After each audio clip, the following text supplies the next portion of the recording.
Eno y'entaana y'omugenzi era yali omuyimbi wa kadongo ka Prince Job Paul Kafeero Masaba kyaggwe mu mukono.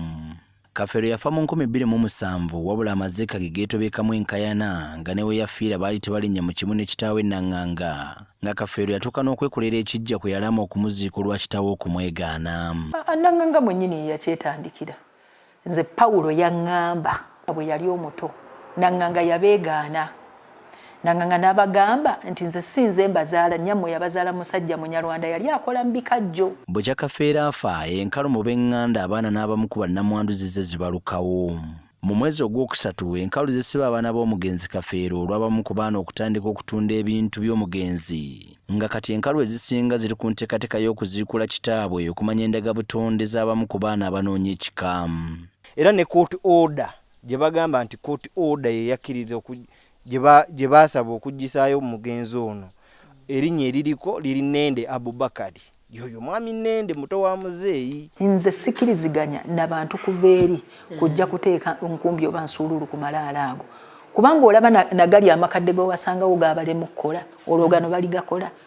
Siyinza kukiriziganya nabo kubanga abantu kati ng'abo famire ya Naŋŋanga temwaziika, temwakola kimujja mutya musimeyo omuntu. Wabula ekizibu ekinaatutuukako wano.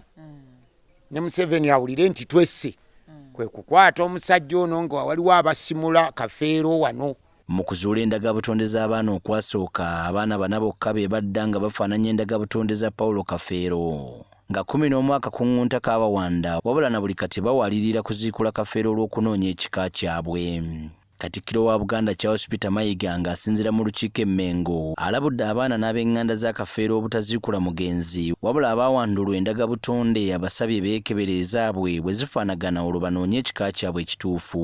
Waliwo ensonga z'omugenzi Job Kafeero muziwulira mu mawulire ennaku zino nti abaana baagala kumuziikula bakebere endagabutonde. Wano mu Buganda tetumala gaziikula bafu. Abafutu bawe ekitiibwa. Okusinziira ku Katikkiro Charles Mayiga, omuntu yenna okuziikulwa wabaawo emitendera egigobererwa ng'ekimuzikuza kyokka zibeera nkayana ku ttaka naddala nga yaziikibwa ku litali lirye. Era ensonga esobola okuziikusa omuntu eba kuba nti yaziikibwa mu kifo ekikyamu naddala nga gye baamuziika si kye kika kye. Nga nti ayigo wali olowooza nti oli wa ndiga, ate oli wa ndiga oli wa mutima, atukutwala ebuddu ab'omutima gye basibuka. Nze Idris Lukwago mu Kampala.